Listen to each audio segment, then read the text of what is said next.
Now it is my great pleasure to introduce you to our two speakers tonight, Professor Colin Jones and archivist Susan Snell.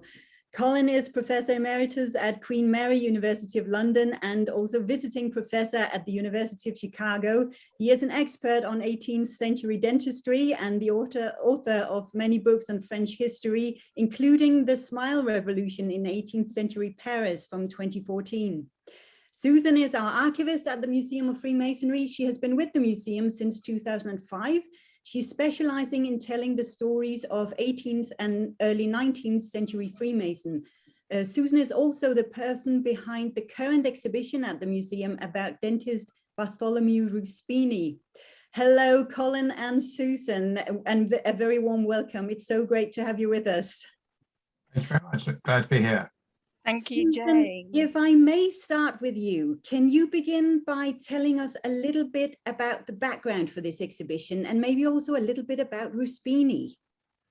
Thanks, Jane. Yes, I became fascinated by Ruspini some time ago, and I'm delighted to say that we do have a free exhibition on at the moment in the library at the Museum of Freemasonry. It tells us a lot more about Ruspini's Freemasonry, which lodges he joined, and who he knew through Freemasonry and everything like that. It also tells us about his fantastic charitable activities. He was a very generous man, and he also joined the Royal Philanthropic Society, and perhaps this is what gave him the idea to set up a school for girls, which is still working today as the Royal Masonic School for Girls in Rickmansworth, Hertfordshire. But what we're talking about tonight is something that came out of some conversations I'd had with Colin previously about Ruspini's dentistry. And this is a subject that many of us don't like talking about, going to see the dentist and everything. But I think tonight we'll all find out a little bit more about dentistry and how it evolved.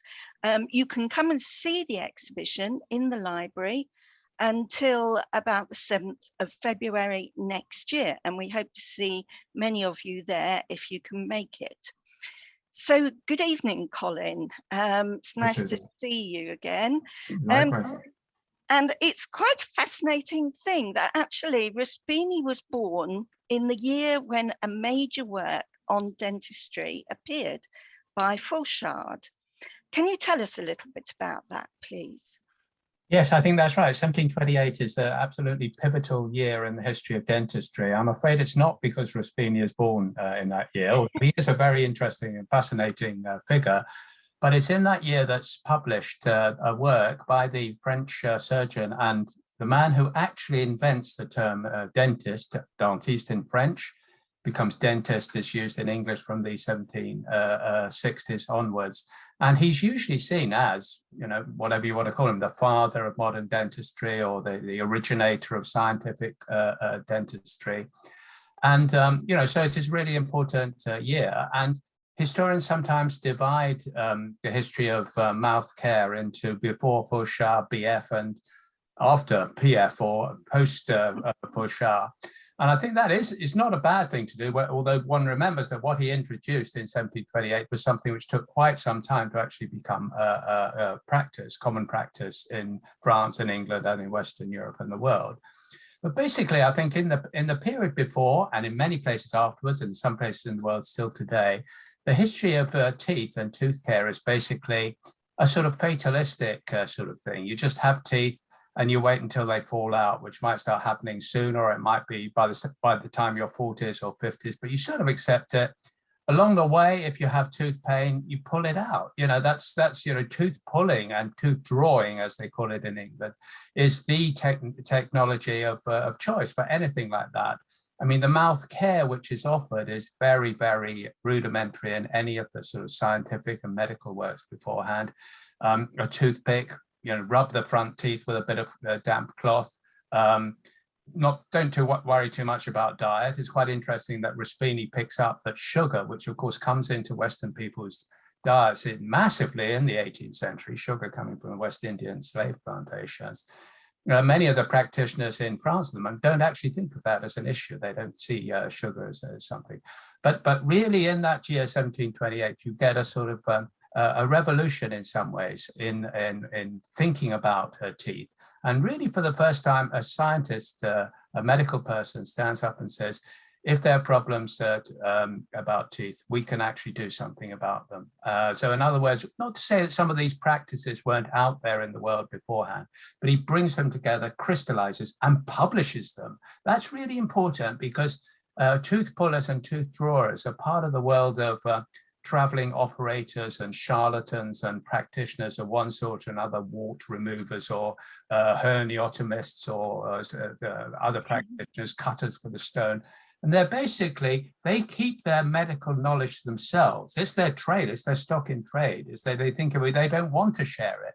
So Fauchard actually getting out there and publishing in a quite well illustrated book. And I think we've got a picture which Jane can probably bring up of, first of all, of Fauchard, and then also of an image from his book. Actually, Jane, if you've got the picture of him, I think that's a really interesting picture because, you know, what is actually there in the picture? First of all, he has the marks of gentility, those flowing locks, etc. But the robe of a practitioner, of a medical practitioner.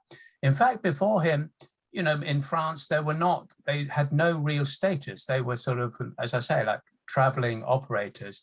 But what is in this picture is books. So in other words, dentistry is established itself, the science of mouth care established itself on written scientific knowledge, which is out there in the world, can be improved on.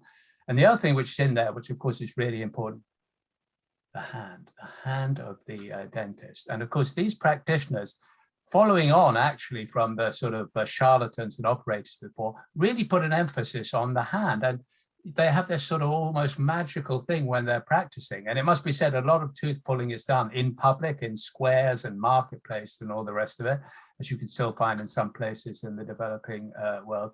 But you don't sort of go at it with a great big sort of like, you know, secateurs or anything like that. You go into the mouth and pull it out. So strength of the wrist and the delicateness of touch is really important.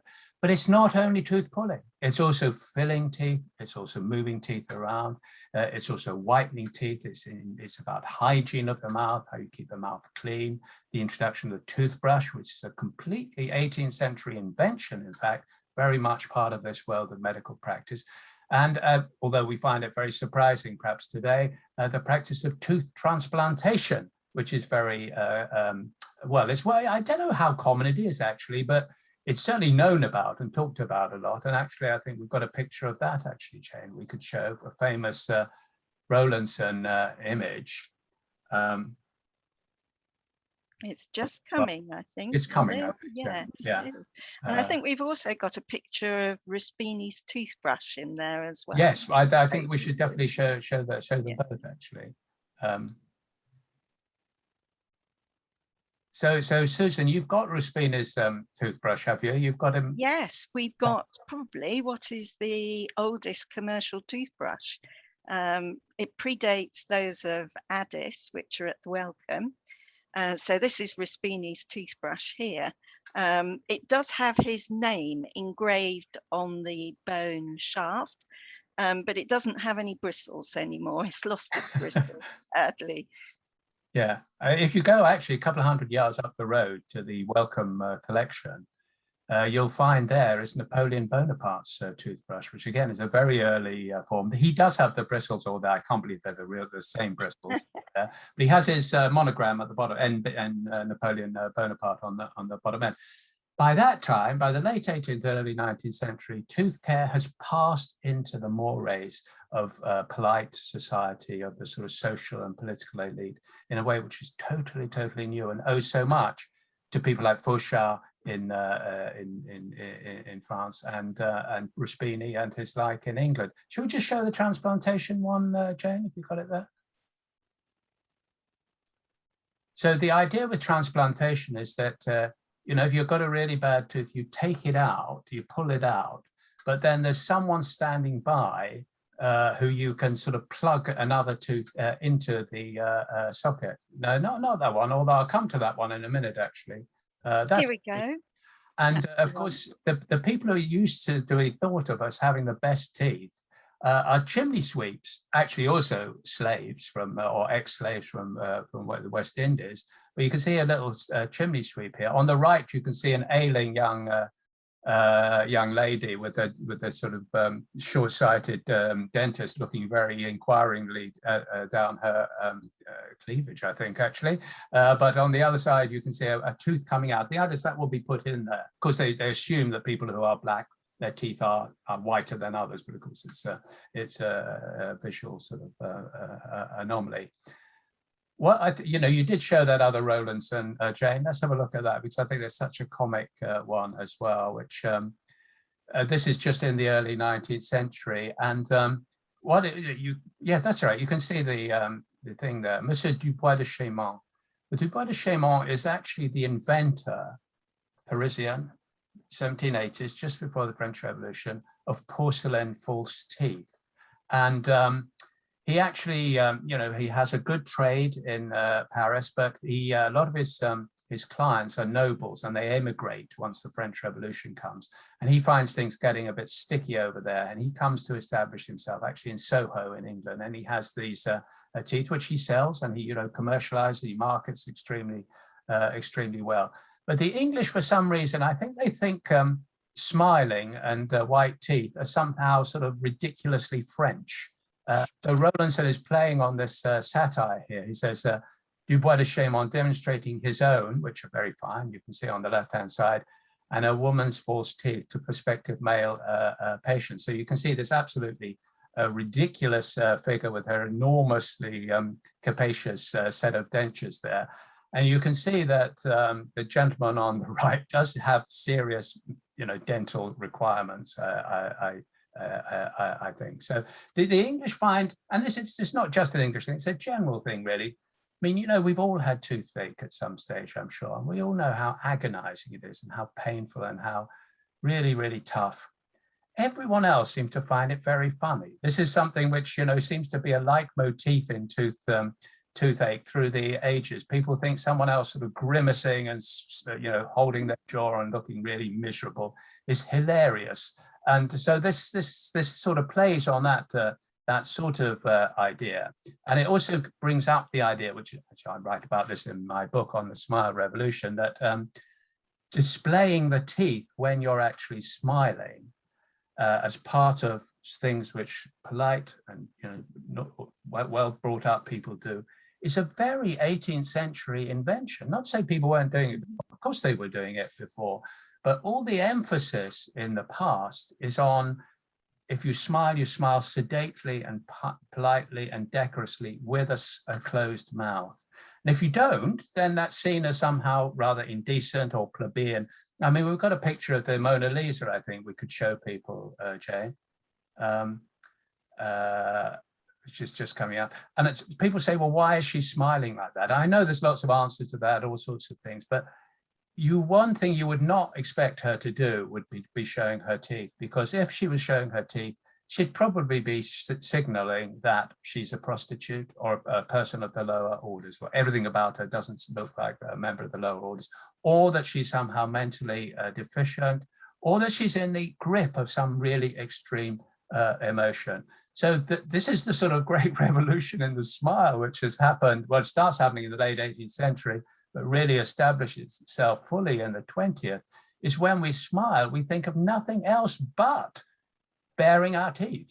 We say these words like cheese, to reveal the full set of teeth. And I sort of joke about this, but this is, as you can see, probably David Cameron, Barack Obama, and I'm told it's the former Danish Prime Minister, but it's also the daughter-in-law of Neil Kinnock. And they're all doing a little selfie here, and they're showing themselves smiling. And of course, they're all showing their teeth. I should say that, the smile has become, so, part of everyday life that people can do it anywhere and seemingly take a selfie anywhere, just for you, so that and you may have seen this image already. This was taking place at Nelson Mandela's funeral that these three people were behaving in this extraordinary way. So I am definitely on the side of Michelle Obama, showing a bit of respect and gravitas over in the corner there. Well, thanks very much for that introduction, Colin. So visiting the dentist at that time was very different. Did you go to the dentist, or did you ask the dentist to come to you? Yeah, good question. Actually, you normally went to the dentist, but I think if you're really wealthy, they would come to you. They would come to you. I mean, I think there's still and you still see this more in England than in France. Actually, you see once Fauchard is setting up in Paris, and a whole set, maybe a couple of dozen people calling themselves dentists, not just tooth pullers, you actually privatize the act of tooth care. Before, as I say, if you have tooth problems, you go to the market or you go to a fair, and you find someone who's standing up there, usually dressed in an incredibly, bright clothes and with feathers all over them and things like that, and false teeth and alligator's teeth and everything are showing, sort of showmanship sort of thing, and you get your tooth pulled out. So passing from the public sphere into the private dental, I think is a really important part of this revolution in tooth care that's going on in the 18th century. So people like Fauchard and their ilk really are established in Paris. And Paris becomes, in the 18th century, the center for the best quality. You go on the metro now, you wouldn't necessarily think this was the case in the 21st century. In the 18th century, it is Paris. Paris is the home of really, really good dentistry. People go on the grand tour. They go to Italy for culture. On the way, they go to Paris and try and get their teeth fixed. It's the place to go, and you go to visit these guys. In England, it's more of the older fashioned thing. So Ruspini and his ilk travel around. They are really important in that they get patronage from the royal family and other significant noble families, aristocratic families, and that's really important for establishing themselves.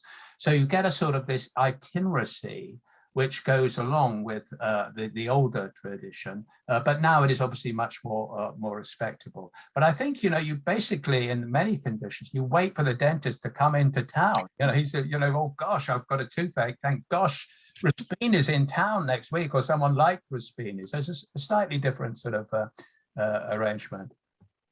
And we know that Ruspini actually made some fine dentures for the Prince of Wales, made of hippopotamus ivory, which sounds very exotic and expensive. How reasonable was it to have the dentist called? Do we know anything about how much it cost, and could anybody afford to have dental care? No, this type of dentistry, it's top end. It's top end mouth care, and it's only going to be the social elite who are really going to be doing much of it.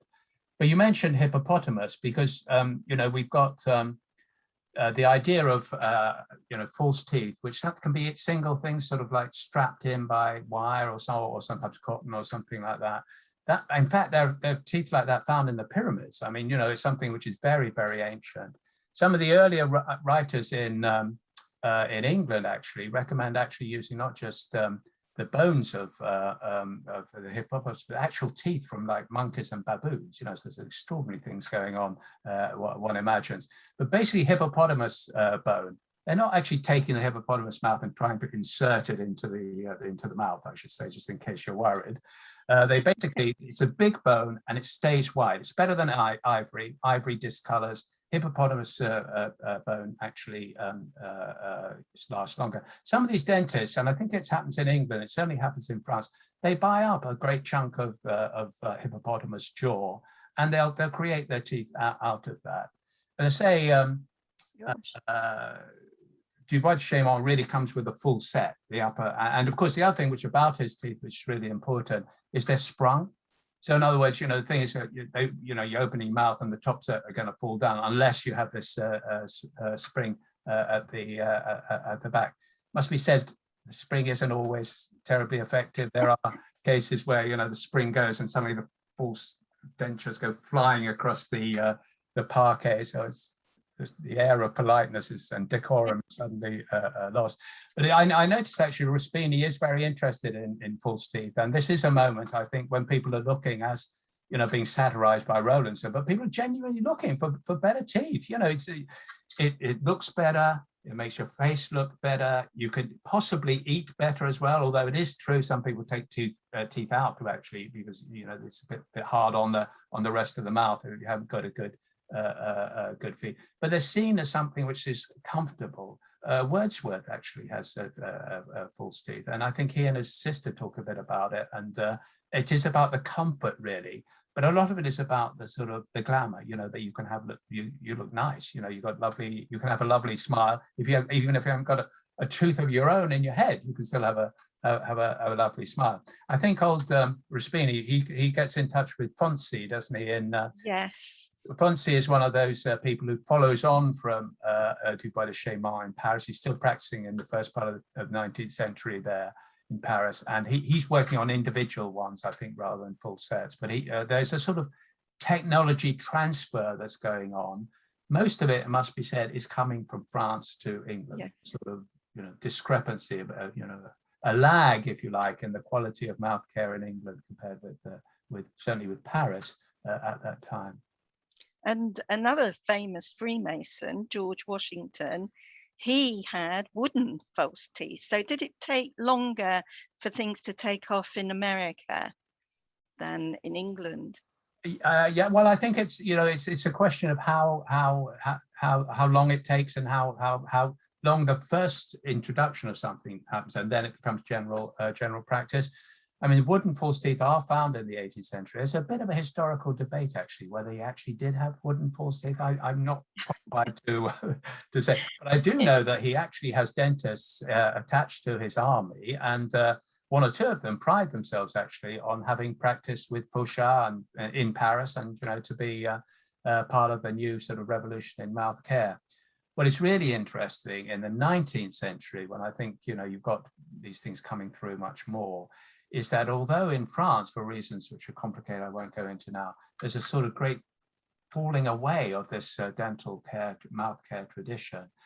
In America, really in the early and mid 19th century, you see what most historians of the profession of dentistry say is the moment when dentistry has really become scientific, and it's in America. America has the first real qualifications for dentistry, better qualifications. It has the first sort of associations of dentists. It has the first medical schools which have better provision for mouth care and dentists as well. So that sort of Americanization of the smile, which I talk a bit about in my book, is going on from the early 19th century. So England's always a bit behind, becomes a bit behind America. We all know what America is like now and its teeth in the 21st century. Yes, well, it seems as if they were trying to achieve the 18th century Hollywood smile at the time. Yeah, I think it'd be quite nice to see a picture of your book at the moment, if Jane can pull that one out, because it does show one of the famous portraits of an artist working in Paris, and she was a woman. So if you can tell us a bit more about her, Colin, that would be great. Yes, and a great and interesting, fascinating artist as well, Elizabeth Louise Vigée-Lebrun. And when I wrote this book, I said to her, Pete, this is the image you have to have on the cover, because it is, I said Fauchard was the first, was the birth of modern dentistry in some ways. What I say about Vigée-Lebrun in some ways, that is the first smile in Western portraiture, which is the modern smile. And what is so interesting about that, there's Madame Vigée-Lebrun, it's a self-portrait, that's her daughter on her lap, and she's showing her white teeth. And I challenge listeners, all of you, to go around the art galleries and the art museums of the world and find teeth in a smiling, pleasant, it's got to be pleasant, mustn't be grotesque or anything, face before that. They're incredibly rare and hardly found at all. And indeed, when that is shown in Paris in 1787, it's shown in the Salon, in the Louvre, in fact, it's still in the Louvre, you can see it in the Louvre actually. What is interesting is she's showing her smile, her teeth in this smile. So in other words, that smile has become something which, at least to people like her, seem to be very good and positive and all the rest of it. But all the art critics go slightly wild about this. They say, well, this is completely disgraceful that this woman is behaving in this ridiculous manner. And it's never happened in Western art before. Back to antiquity, we've never seen teeth in a sort of portrait like that. So that scandalization, really, in some ways, I think is so interesting that this is a moment when suddenly that smile, we look at that and we think that's modern. That's the way we smile in some ways. Wish we were all as beautiful as Madame Vigée-Lebrun, but that's our smile in some ways. But it was not their smile, but it was just becoming their smile. So it's a sort of moment of revelation and crystallization of something which is just starting to be happening, partly as a result, as I say, of better dentistry, the other factors as well, and something which then established itself. Yeah. Yeah, I really like. I can see there's an interesting comment on the chat. Is Jan Steen. Well, I'm pleased you mentioned him, and in fact, one could talk about quite a lot of other Dutch artists as well, because when they paint, it is true they show people's teeth, but you have to look at where they're actually showing them, in what location they are. And most of them are in the pub, actually. In other words, they're in a place where, it also happens for musicians as well, but you're in a place of jollity, where essentially your sort of mental faculties, your reason, your rational faculties are not fully in control of your sort of passions and your lesser appetites. So Jan Steen, you look at Frans Hals. Frans Hals would be a really, really good one, because you look at some of the Frans Hals stuff. So there's, the Cavalier in the old inn there, you're knocking it back and he's smiling, you see the teeth, etc., etc. But when Frans Hals paints the Laughing Cavalier, or go to the Wallace collection, you can see for yourself. Not a tooth to be seen, because he is smiling in the approved way in the 17th and 18th century, which is, and since the Renaissance actually, which is lips firmly buttoned, not showing the teeth. That's the way to smile. That's the decorous way to smile. But it's interesting that you're picking up precisely these anomalies, which there are, but I'm asking not just for teeth, I'm asking for a positive, pleasant smile, which we can be recognized by us, but also by contemporaries as being very positively connoting. Right, and I think we've got time for one more question, Colin. Were there other celebrity dentists, as well as our friend Bartholomew Ruspini, working either in France or in England at that time? I think, and it's interesting you use the word celebrity, because I think there is a sense, this is a great time of celebrity in politics, in art, in theatre, in everything. And there's quite a lot of these guys, and they play up to their virtuosic, virtuoso-like qualities, if you like, sort of standing out, being very glamorous, all the rest of it. I think it's very interesting, that Ruspini actually also adorns his image, or, what do you say, sort of improves his brand by doing philanthropy. I'm not saying that he's not philanthropic. He obviously is a man who's very, very committed, very interestingly so. But the idea that, these are sort of gentlemen and they're helping the nation is something that is part of the sort of virtuoso type qualities. I see also there is a question on the chat, which is, I'm afraid to say it is true that Waterloo cadavers were in fact raided for teeth. And I believe those teeth were still around, and the people would go and would sometimes be some of these Ruspini's heirs, or his competitors maybe, were later on were taking these teeth around in sort of great long sort of cases you could see, and people would pick one out, like, oh, I think I'll have one of those, and maybe one of those as well. That lasts right through a big part of the early 19th century. Someone also has asked about the cost. We don't know very much about the cost. What we do know is it's expensive, and probably very expensive. A full set would be, that would, a working man wouldn't, or woman wouldn't be able to afford that. You're talking about the social elite. What is interesting is that many of these dentists and tooth pullers make a big thing about practicing free for the poor. Yeah, there's a big thing about that. Ruspini is very keen on that. There's a genuine philanthropy there, but I think, they're also playing up to that a bit as well. So some aspects of mouth care will be looked after for the poor, but generally, you know, this type of is high end, as I said, really, and high cost mouth care that we're looking at here for the most part coming in. It's really the 19th and 20th century which sees the generalization of these practices and the price coming down as well. Thank you, Wow. Colin. You're making my job very easy. You're reading the questions out yourselves. That's fantastic. But I just wanted to chip in with, as dentistry develops, do we know anything about the dentist tools? How do they develop? Yeah, oh yeah. That's fascinating as well, actually. And there's what is so interesting is that, as I mentioned earlier, that in the 18th century, post-Fauchard, really, there's a big emphasis on making public and, you know, like it's like science. You make science available to other people. That's the basis of it. And then it's peer reviewed and it's either established or not. And that applies to all sorts of treatments, but also all sorts of types of implement as well. Fauchard is particularly well known for having what's called a pelican, where I think it's because it looks like a pelican's beak, which is part of his sort of moving teeth around sort of thing. But yeah, there's a whole sort of development of that. You know, at roughly the same time, well, it's a bit late 17th and the early 18th century, the Chamberlain dynasty family used the forceps for, you know, for childbirth. But what is so interesting, they're in that tradition, which are many, you know, which is being replaced now by in dentistry by Fauchard, where they keep it to themselves. It's their secret, it's their trade secret. You know, that's their profession. They don't want other people knowing about it. They've got a fortune to make. They've got you know, family to feed, etc., etc. This is changing, and so better tooling for mouth care is coming in all the time, I think, and the improvements.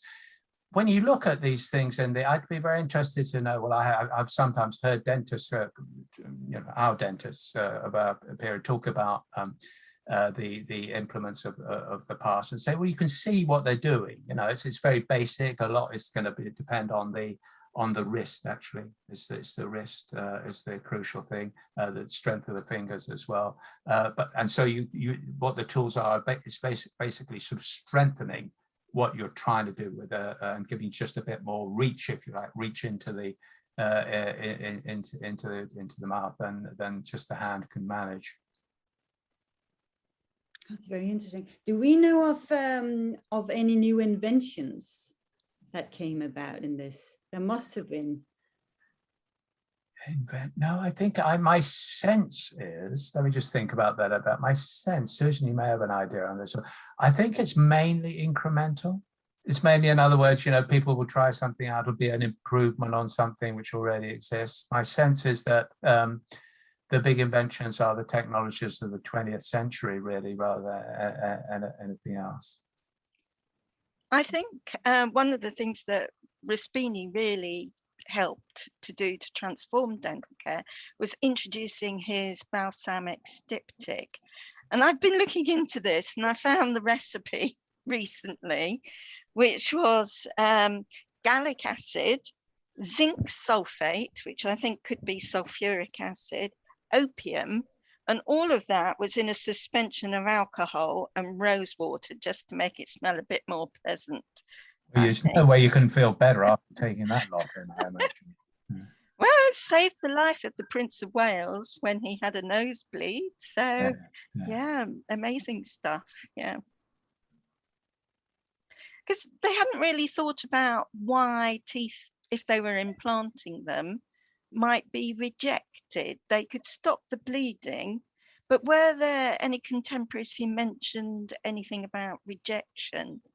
Well, I think, yeah, I think it doesn't always work, frankly. And but it is an empirical thing, but it can work. That's the thing. So teeth can set. And so, you know, there's an aspect of trial and error. I'd never seen that really theorized, you know, why it doesn't. And indeed, most of the stuff in the 18th century is still rather under the sway of humoral theory. You know, the sort of the four humors, etc., etc. So people would tend to put it down to a sort of unbalance or a sort of discrepancy in the sort of humoral complexion of individuals, rather than anything much more local, if you like. They sit in a sort of more holist sort of way in terms of the bodily health, rather than just particularly the aspect of the mouth and the tooth. I want to just ask both of you before we're out of time. Now, Colin, we saw the front page there of your book, and Susan, obviously people can come and see the exhibition as well as at the museum. But if people want to know more about dentistry in the 18th century or about Ruth Spini, where would be a good place to start? Can you recommend any sources? Yeah, there's two things really, aren't there, Susan, for Britain that really strike one. And both very fine historians, local historians for the most part, but historians of medicine and dentistry. Hargreaves, it's Anne, is that Anne Hargreaves? And then Christine Hilliam. And they both written books which I'm sure you'll be able to find in the, if not in the bookshop, you'll be able to find in a secondhand bookshop with that. And they're good. And they really, I think history of dentistry is one of those things a bit like history of medicine used to be, where all the emphasis is on the great heroic practitioners of the past. And they were really, good historians who went out and found, well, what was really going on and what was happening generally across the country, and what was the level of care, and what was the level of need, if you like. And there's a very good introduction to the subject. I would also point people to the British Dental Association Library and Museum, and in fact, they've been very kind to us and loaned us some things for our exhibition. And also the Wellcome, who had a very good exhibition about teeth a few years ago, and who still got things on their website about that. Yeah. Yes, and there was a good book about that, a good catalogue about that exhibition as well, about 3 or 4 years ago, wasn't there? Which you'll certainly find in the Wellcome Library, which is a public library which anyone can go into. Fantastic. And of course your book there, Colin, and do come and visit the exhibition as well.